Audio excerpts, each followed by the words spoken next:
आज Doubtnut app download करें। Doubtnut पर अपने सभी गणित, रसायन विज्ञान, भौतिक विज्ञान और जीव विज्ञान के डाउट्स का करो सफाया। बस प्रश्न की फोटो खींचो, एक ही प्रश्न को क्रॉप करो और तुरंत वीडियो सोल्यूशन पाओ। अभी डाउनलोड करें। नमस्कार दोस्तों, दिया गया प्रश्न है डेविसन जर्मर प्रयोग में अधिकतम तीव्रता प्राप्त होती है। दिए गए विकल्प है 50 डिग्री तथा 54 वोल्ट पर, ठीक है, 54 तथा 50 वोल्ट पर, 50 तथा 50 वोल्ट पर और 65 डिग्री तथा 50 वोल्ट पर।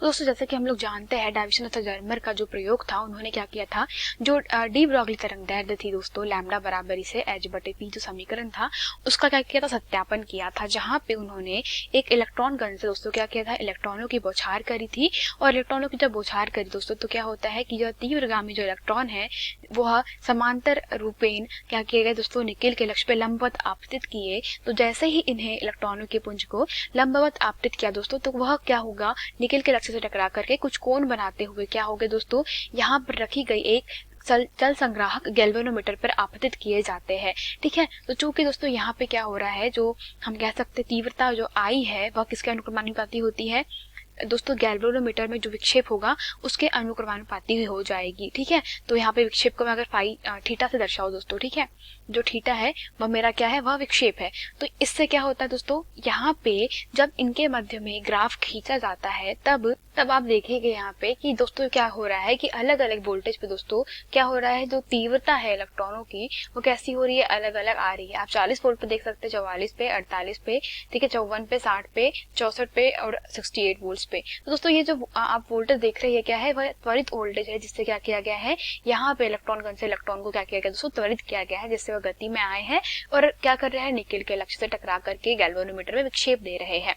तो यहाँ पर क्या हो रहा है दोस्तों कि अलग अलग वोल्टेज पे क्या प्राप्त किया गया दोस्तों, इलेक्ट्रॉनों की तीव्रता, और वो भी किसके साथ में, विक्षेप के साथ में। तो यहाँ पे उन्होंने दो निष्कर्ष निकाले दोस्तों। उन्होंने जब डी ब्रॉगली तरंगदैर्घ्य अर्थात लैम्डा इक्वल्स टू एच बटे बी, जहाँ पर दोस्तों उन्होंने त्वरित इलेक्ट्रॉनों को मतलब जितने वोल्ट से त्वरित किया जाता है, अगर उसके पदों में उन्होंने लैम्डा का वैल्यू पुट करा, तो उन्होंने पाया कि एच के बटे में क्या होता है, वह √2 MeV प्राप्त होता है। तो यहाँ से उन्होंने क्या प्राप्त किया दोस्तों कि जब उन्होंने वोल्टेज का मतलब ये जो त्वरित वोल्टेज है उनका वैल्यू रखा, तो उन्होंने प्राप्त किया कि दोस्तों जब वह क्या कर रहे हैं, 54 हम लोग कह सकते हैं 54 वोल्ट दे रहे हैं, तब उन्हें क्या हो रहा है दोस्तों कि जो वैल्यू प्राप्त हो रही है किसकी, तरंगदैर्घ्य की लगभग बराबर प्राप्त हो रही है, किसके, वह प्राप्त हो रही है 0.167 नैनोमीटर के बराबर। ठीक है, और उन्होंने दूसरा निष्कर्ष क्या निकाला दोस्तों, देखिए उन्होंने जो ये तो क्या था, यह थ्योरेटिकली था, मतलब यह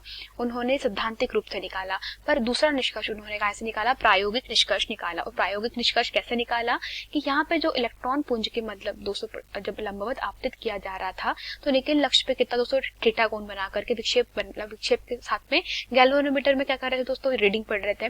तो यहाँ पे उन्होंने क्या किया, जब कोण थीटा बन रहा है तो उस स्थिति में क्या किया दोस्तों, ब्रैग समीकरण से वैल्यू निकाला। ठीक है, तो जब उन्होंने ब्रैग समीकरण, ठीक है, मतलब ब्रैग समीकरण देखा, तो ब्रैग समीकरण क्या होता है, वह होता है दोस्तों एन लैम्डा बराबर से 2d साइन थीटा के बराबर। ठीक है, तो एन लैम्डा बराबर से 2d साइन थीटा। दोस्तों यहाँ पे जो d है उसका मान एक उन्होंने कांस्टेंट मतलब एक वैल्यू मान ली, और थीटा क्या ले लिया, 90 डिग्री माइनस थीटा। ठीक है, मतलब एन लैम्डा बराबर से 2d साइन 90 माइनस थीटा। ठीक है, तो यहाँ से उन्होंने जब दोस्तों लैम्डा का मान निकाला तो वो भी लगभग बराबर प्राप्त हुआ 0.1672 के नैनोमीटर के बराबर। तो यहाँ से उन्होंने क्या देखा दोस्तों कि दोनों ही एक्सपेरिमेंट में अच्छा जो तीव्रता प्राप्त हुई है इलेक्ट्रॉनों की, वो कैसी हुई है, लगभग बराबर प्राप्त हुई है। अर्थात दोनों ही प्रयोगों में उन्होंने लैम्डा का जो मान है, तरंगदैर्घ्य का मान,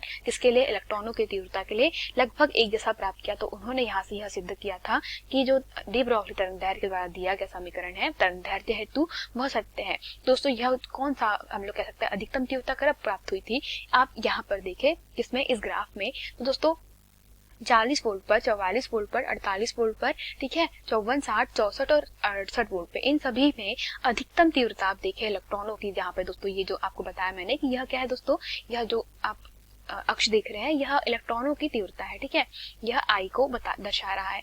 तो यहाँ पर I, ठीक है, सबसे अधिक किस वैल्यू पर है, मतलब देखिए 54 पे दोस्तों यहाँ पर जो I का मान है वह सबसे अधिकतम है।